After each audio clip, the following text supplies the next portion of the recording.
घोड़ा कुत्ते से कह रहा था कि मैं इतनी रफ्तार के साथ दौड़ता हूं कि मेरी तरह कोई नहीं दौड़ता। जब मैं टाप मारता हूं जमीन पर तो मेरी टाप की धूल आसमान को चली जाती। कुत्ता बोला कि ये कोई बड़ी बात नहीं, इससे बड़ी बात मेरे अंदर है। जब मैं दौड़ता हूं तो मेरे पैर की धूल अर्श को चली जाती। घोड़ा बोला छोटा मुंह बड़ी बात करता है। ठीक है, गोड्डा पास करके जो हसडीहा पहुंचेगा वो बाजी जीत जाएगा, जो पीछे रह गया वो हार जाएगा। तो जलसा का कुत्ता जलसही में बैठा हुआ है और घोड़ा यहां से दौड़ करके गोड्डा पहुंच गया। पीछे मुड़ करके देख रहा तो कुत्ता आ ही नहीं रहा। कुत्ता से पूछा कि दावे तो बड़े बड़े करते हो छोटे मियाँ, लेकिन जब दौड़ने की बात आती है तो बैठ जाते हो। कहा कि यार मैं तुमसे परेशान नहीं, मैं तो अपनी कौम से परेशान। 1 मिनट में तुमको पीछे कर दूंगा और तुम मुझसे पीछे हो जाओगे 1 मिनट में, लेकिन हम तो अपनी कौम से पीछे हैं कि बस्ती का कुत्ता है, जैसे यहां से दौड़ेंगे गोड्डा पहुंचेंगे। गोड्डा का कुत्ता रोक करके कहेगा बेटा बॉर्डर क्रॉस कर रहे हो, पासपोर्ट दिखाओ। हिंदू मुसलमान के हवाले से, भाईचारे के हवाले से सुनने के लिए तैयार हैं?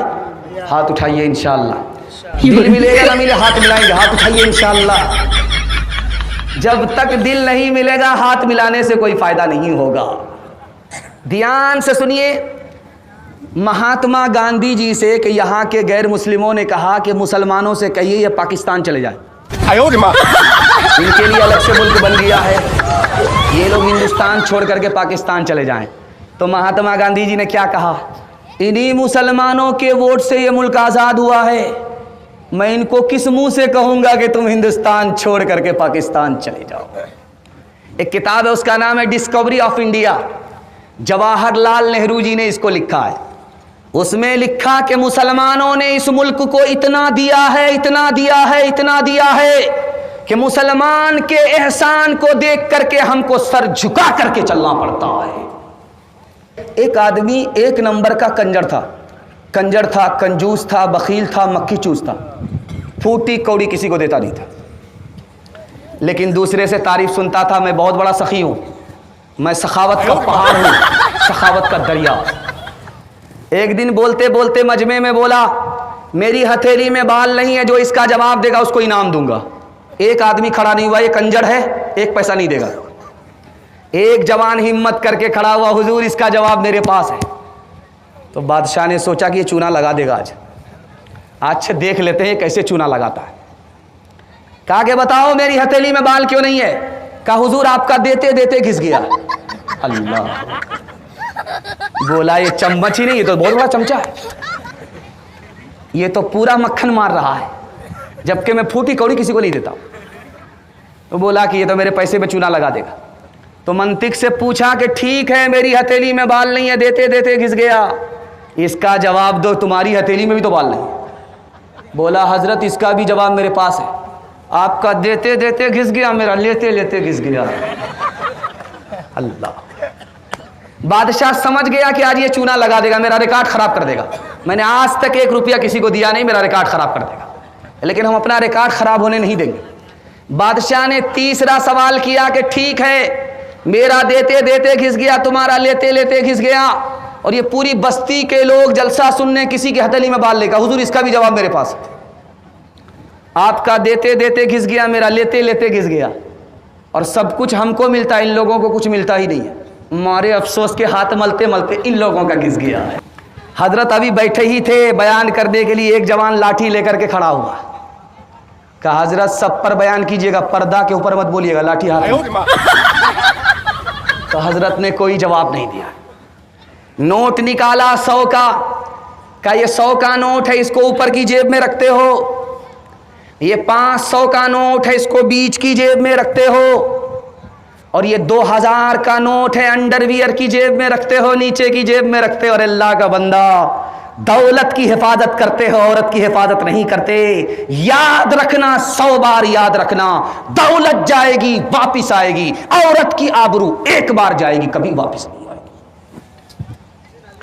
लोग सुना करते थे कि मुसलमान डांस करेगा, मुसलमान डांस देखेगा, लेकिन हम अपनी आंख से देख रहे हैं मक्का शहर में, रियाज राजधानी में सलमान खान जाकर के डांस कर रहा था, मोहम्मद बिन सलमान डांस देख रहा था। आज हम उस कयामत को अपनी आंख से देख रहे हैं। डीजे का डांस चल रहा था, अली नाम का लड़का डांस कर रहा है, फातिमा नाम की लड़की डांस कर रही है। तो एक आदमी बोला पैसा छींटते हुए कि वाह रे लड़की क्या डांस किया। बगल का आदमी बोला वो लड़की नहीं है लड़का है। ये बोलता सॉरी मैडम। वो बोलता मैं मैडम नहीं हूं, उसी लड़के का बाप। जिस्म पर लिबास की कमी अजीब लगती है, मुझे अमीर बाप की बेटी गरीब लगती है। जिससे आंचल भी नहीं सर का संभाला जाता, उससे क्या खाक तेरे घर की हिफाजत होगी। चप्पल है ऊंचे हील की और ऊंटनी सी चाल, होठों पे लिपस्टिक लगा के कर रही है लाल। चप्पल है ऊंचे हील की और ऊंटनी सी चाल, होठों पे लिपस्टिक लगा के कर रही है लाल। शौहर के सामने कोई जीनत नहीं रही, भी फातिमा सी अब कोई औरत नहीं रही। औरत की तालीम 2 मिनट का पैगाम सुनने के लिए तैयार? हाथ उठाइए इंशाअल्लाह। बेटा झूले पर बेटी चूल्हे पर, हाथ उठाइए इंशाअल्लाह। खैर माशाअल्लाह बेदारी ज़्यादा आई है, अल्लाह का शुक्र है जलसा ख़त्म हो रहा है लेकिन लोग बेदार ज़्यादा हो रहे हैं। अल्लाह इस जलसे को ज़िंदगी भर के लिए कबूल फरमाए। हमारी माँ और बेटी को फातिमा और आयशा का अल्लाह नमूना बनाए। दूध पीने वाला बच्चा अगर माँ की गोद में पेशाब करे, इमाम शाफी कहते हैं बेटा है तो कपड़ा उतारने की ज़रूरत नहीं है। 1 मुट्ठी पानी मारा, 2 मुट्ठी पानी मारा, 3 मुट्ठी पानी मारा, गार लिया, झाड़ लिया, कपड़ा पाक।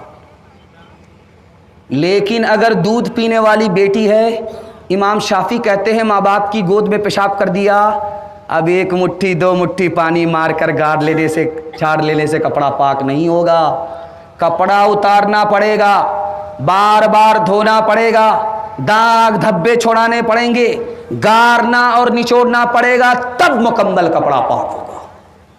पालन हक्कानी ने कहा कि देखो लोगों, तुम्हारा दूध पीता बेटा अगर पेशाब कर दे, पाक करना आसान, मेहनत नहीं है। बेटी पेशाब कर दे, उसको पाक करने में 4 गुनी मेहनत है। इसी तरह बेटे की तालीम पर 1 गुनी मेहनत है, बेटी की तालीम पर 4 गुनी मेहनत करनी पड़ेगी।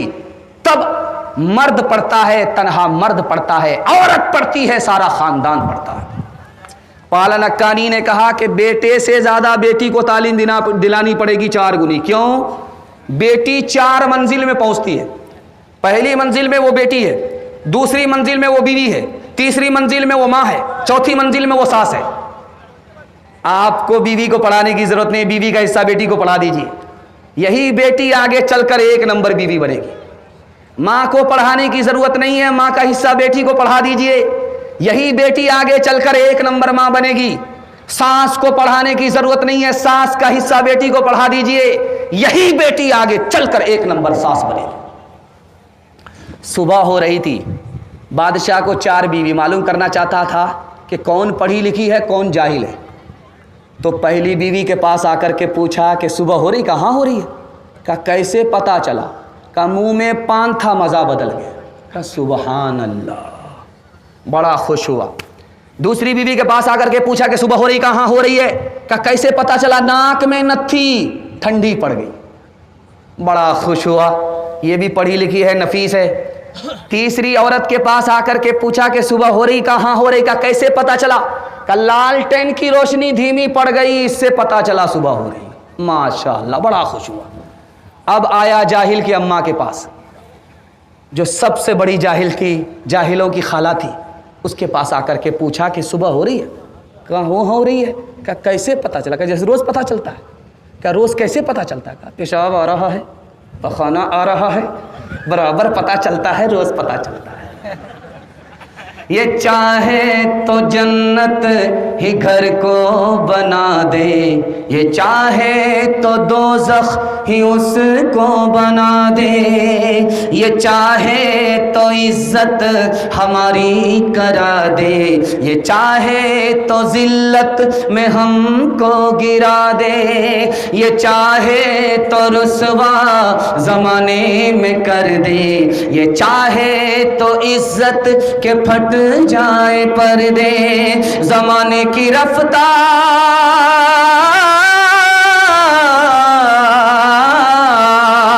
ज़माने की रफ्तार ये कह रही है, सदाचार जानिब से ये आ रही है कि तालीम निस्वा तरक्की का सर है, कि तालीम निस्वा तरक्की का दर है। आखिरी पैगाम औरतों के हवाले से सुना रहा हूँ। आपके टूटे फूटे घर में जन्नत जैसा सुकून होगा, कभी झगड़ा नहीं होगा। सुनने के लिए तैयार? हाथ उठाइए इंशाअल्लाह। दामाद बेटी के झगड़े में दामाद सीधा जेल जाएगा, हाथ उठाइए इंशाअल्लाह। खैर माशाअल्लाह, बड़ा खूबसूरत जलसा जल्दी से निकल गया। आपकी आधी बेदारी रही और आधी बेदारी नहीं रही। अल्लाह अगले जलसे के लिए मुकम्मल आपको बेदार फरमाए, इस जलसे को कबूल फरमाए। आखिरी पैगाम है सिर्फ 3 मिनट का और जलसा मुकम्मल होने के लिए जा रहा है। आपकी चमकती हुई पेशानी में आपकी बच्ची के लिए दुआ करता हूँ। अगर कुंवारी है तो अल्लाह गैब से मुनासिब जोड़े का इंतज़ाम फरमाए। घर में झगड़ा कहाँ होता है ये दिखाने के लिए जा रहा हूँ। शौहर बोलता है जैसा मैं हूँ वैसे ही मेरी बीवी को बनना पड़ेगा, मैं लिख करके दे रहा हूँ, कभी नहीं बनेगी। उसको अपने हाल पर छोड़ दीजिए, नसीहत करते रहिए, टूटा फूटा घर जन्नत बन जाएगा। अगर उसको अपनी तरह बनाने के चक्कर में रहेंगे, जन्नत जैसा घर जहन्नम बन जाएगा। झगड़ा कहाँ होता है सुनिए इसको गौर से। जब सास कहती है बेटे की मां मैं हूं, यहां झगड़ा होता है। अगर सास ख्याल कर ले कि ये मेरी बहू नहीं है, मेरी बेटी है, बेटी तो चली गई और बेटी की जगह ये बहू है, झगड़ा उसी दिन खत्म हो जाएगा। झगड़ा कहाँ होता है? जब बहू ससुराल में आकर के सीना तान करके कहती है मैं रानी बन करके आई हूं, नौकरानी नहीं हूं, यहां झगड़ा होता है। जिस दिन बहू के दिल में ये बैठ गया ये सास ससुर नहीं है, ये मेरे माँ बाप से भी बढ़ करके हैं, झगड़ा उसी दिन खत्म हो जाएगा। एक औरत आई झाड़ फूक करने वाले के पास, कहा मेरा शौहर बात बात पर मुझको मारता है, कोई तरकीब कर दीजिए। कहा ऐसी तरकीब करूंगा कि हाथ उठाने की नौबत नहीं है। पानी लाओ पढ़ देता हूं। पानी पढ़ दिएगा, इससे क्या होगा? इससे क्या होगा? जिंदगी भर का रगड़ा झगड़ा सब खत्म हो जाए। का करना यह है जब झगड़ा शुरू हो जाए पानी को घोट करके मुंह में बैठ जाना, कुछ बोलना नहीं। अल्लाहू अकबर, जिंदगी का झगड़ा 1 मिनट में खत्म हो गया। क्योंकि झाड़ फूक करने वाले को पता था कि इसकी जबान कैंची की तरह चलती होगी, उसका हाथ लाठी की तरह चलता होगा।